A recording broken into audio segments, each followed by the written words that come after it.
હવે કાળિયા ઠાકરના ધામની કે જે લાખો શ્રદ્ધાળુઓની આસ્થાનું કેન્દ્ર છે અહીંના પ્રસાદ પ્રત્યે ભક્તો એક આગવો જ વિશ્વાસ ધરાવે છે, પરંતુ શું ભક્તોનો આ વિશ્વાસ સાચો છે? અરવલ્લીમાં આવેલું શામળાજીનું મંદિર બારે માસ ભક્તોની ભીડથી ઉભરાય છે। સમગ્ર દેશમાંથી અને ખાસ તો ગુજરાત અને રાજસ્થાનમાંથી મોટી સંખ્યામાં ભક્તો અહીં શામળિયા સરકારના દર્શને આવે છે। દર્શન બાદ અહીંનો પ્રસિદ્ધ મગસ લાડુ પ્રસાદ પોતાની સાથે લઈ જાય છે। અહીં પ્રસાદ ઘર પર હંમેશા ભક્તોનો ધસારો જોવા મળે છે અને તેનું કારણ છે આ પ્રસાદ પ્રત્યેનો ભક્તોનો વિશ્વાસ। મંદિરના દાવા મુજબ રોજ 7 થી 8 હજાર લાડુનું વિતરણ થાય છે, પણ શું શામળાજી ધામના પ્રસાદની ગુણવત્તા ખરેખર એટલી ઊંચી છે કે ભક્તો તેના પર વિશ્વાસ કરે? ગુણવત્તાનું રિયાલિટી ચેક કરતા પહેલા અમે પ્રસાદ અંગેનો ભક્તોનો અભિપ્રાય જાણ્યો।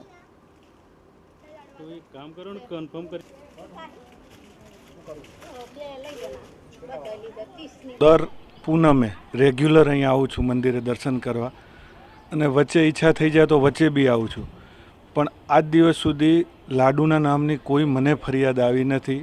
હું મારા ઘરે મારા છોકરા માટે બહુ ઈચ્છા કરે લાડુ લેતા આવજો દાદા, લાડુ લેતા આવજો, તો હું લઈ જાઉં છું। મારા મિત્રો માટે પણ લઈ જાઉં છું, પણ કોઈ દિવસ કોઈ ચોખ્ખા ઘીમાંથી ફર્સ્ટ ક્લાસ ક્વોલિટી અને એકદમ સ્વાદિષ્ટ આ શામળાજીના લાડુ મને ગમે છે। प्रसाद प्रभु का भोग लगा हुआ प्रसाद बेस्ट ही है, खराब कुछ भी नहीं है। और यहाँ के प्रसाद के लिए तो मेरे परिवार वाले घर वाले कहते हैं कि अधिकतम जितना ला सकते हैं लाओ और वितरित करें, तो मैं शुरू से यहाँ आया हूँ और हमेशा प्रसाद लेके ही जाते हैं। और बहुत बेहतरीन क्वालिटी का प्रसाद है, चारों तरफ प्रसाद के कुछ सुनाई दे रहा है, लेकिन ऐसा यहाँ पर कुछ भी नहीं, बहुत अच्छी क्वालिटी का प्रसाद है।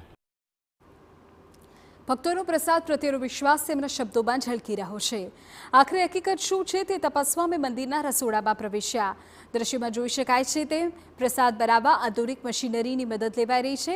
ઓછામાં ઓછા સીધા માનવ સંપર્ક દ્વારા પ્રસાદ તૈયાર થાય તે વાતનું ધ્યાન રખાય છે। લાડુ પ્રસાદ માટે સીધું સાબર ડેરીમાંથી જ શુદ્ધ ઘી મંગાવવામાં આવે છે। દાવો કરાઈ રહ્યો છે કે રાજ્ય સરકારના ફૂડ એન્ડ ડ્રગ્સ વિભાગ દ્વારા સમયાંતરે પ્રસાદના નમૂના લઈ તેની ગુણવત્તાની ચકાસણી કરાય છે અને તેમાં શામળાજીનો પ્રસાદ હંમેશા શુદ્ધતાની સાબિતી આપે છે।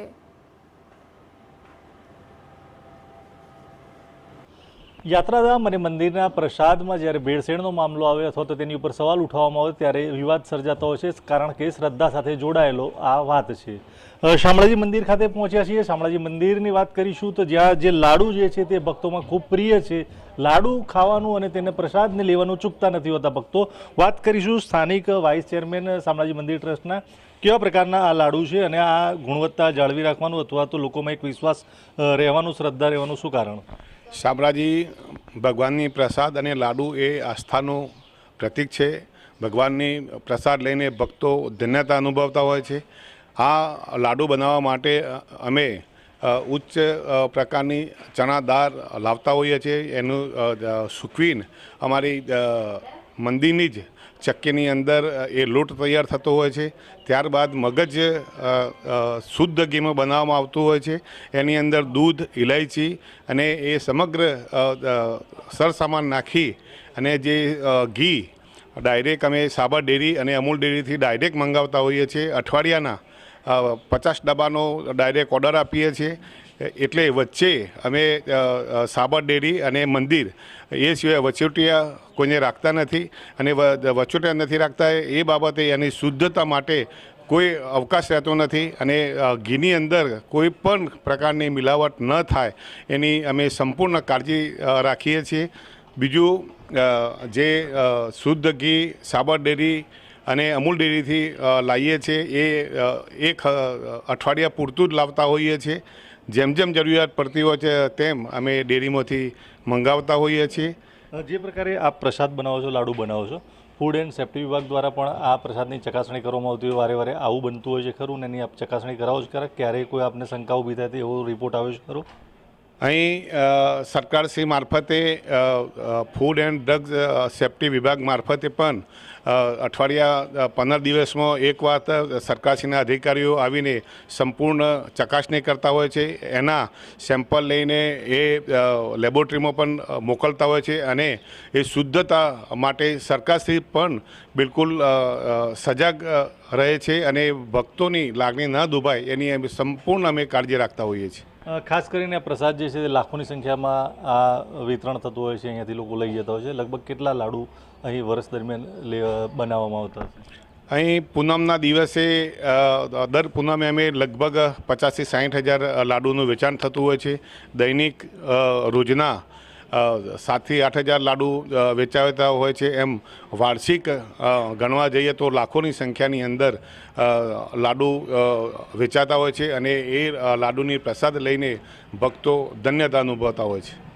આ છે શામળાજીના લાડુની વાત. શામળાજીના લાડુ માટે અપાર પ્રેમ જે છે તે ભક્તોનો રહ્યો છે, અપાર શ્રદ્ધા પણ તેના પ્રત્યે રહી છે અને એટલે જ તો કોઈ આવતું કે જતું હોય પરંતુ અહીંથી લાડુ લીધા વિના જાણે કે શામળાજી પસાર ન કરતા હોય તેવી સ્થિતિ હોય છે અને એટલે જ આ શ્રદ્ધા જળવાઈ રહે તે માટે ટ્રસ્ટ દ્વારા પણ તેની ચોકસાઈ રાખવામાં આવતી હોય છે અને એટલે જ આ લાડુ પ્રત્યેનો અપાર શ્રદ્ધા પણ જળવાઈ રહેતી હોય છે.